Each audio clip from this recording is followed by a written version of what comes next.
being a Republican mayor, do you feel that Hazleton might be underrepresented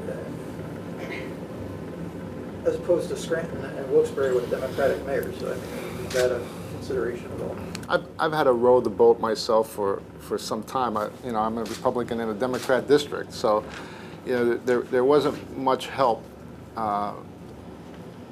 for me, but that's okay. I understand the way it is, and we did well in Hazleton in spite of that. Not only with maybe not as much attention from Washington, but from Harrisburg as well.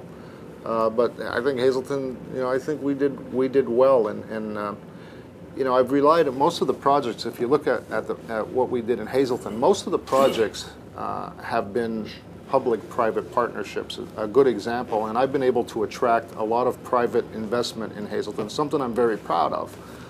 Especially some of our bigger projects, there was not as much public money in these projects as there was private investment. And I was, coming from a business background, to me, that is a very important sign that we're doing something right. When private investors are willing to put up their own money for a project, I think we're on the right track. And so, what I have, I'll give you an example.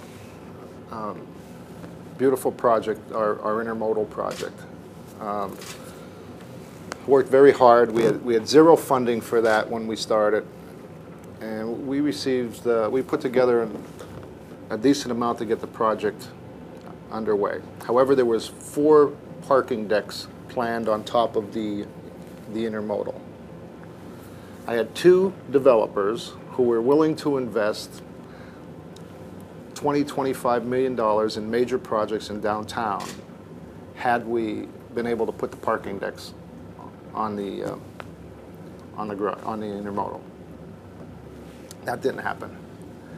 Now, to me, if I were in Washington, I would understand that the investment the government's making in those 4 decks, there's a better return on it because we have private money now, which will create jobs, help.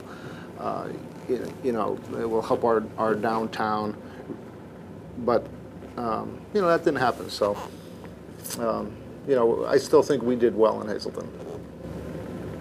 Now, obviously, a lot of your campaign emphasis is on wasteful government spending and job-crushing tax increases, as I think it said on your website.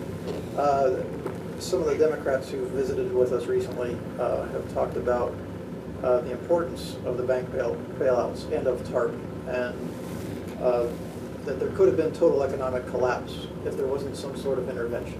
What's your take on that? Well, I say, if they believe that they prevented the car from going over the cliff, well, I'll tell you, the car is now racing around this mountain at a faster speed than it ever was before. When we look at the TARP, and the bailouts, they did not put in the protection that we needed so that this doesn't happen again. Banks, if you talk to businesses, they still can't get money. Banks are still not lending money. I just read an article where the 6 largest banks in the nation have set aside $140 billion for executive compensation. That's only $20 billion less than was set aside in 2007 pre-crash. So, they really, they gave the money to the banks, but they didn't put enough strings on it. They didn't put enough protection to prevent this from happening again. Since the stimulus money was spent, the $800 billion, if you remember, they said that this would create jobs immediately, and that unemployment would not go above 8%. Well, since that time, 2.7 million Americans have lost their jobs, and unemployment went up to 10%.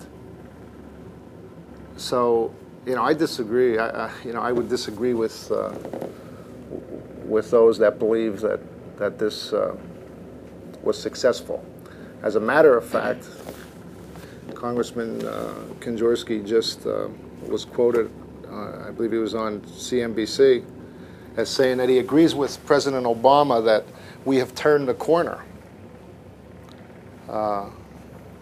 Actually, I brought the, you know, because it was interesting to say that, because I haven't found anything that, I haven't found any statistics to back that up, but what I did find is that there's actually more bankruptcy filings in the first quarter of this year than each of the 2 prior years. So I don't think the American people are going to be fooled any longer. You know, politicians could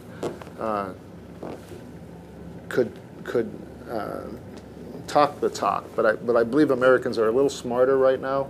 I don't believe the moms and pops at home, the families that are struggling to pay their bills, believe that we've turned the corner. I don't believe you know, the folks that are out of jobs and still can't find jobs believe we have turned the corner.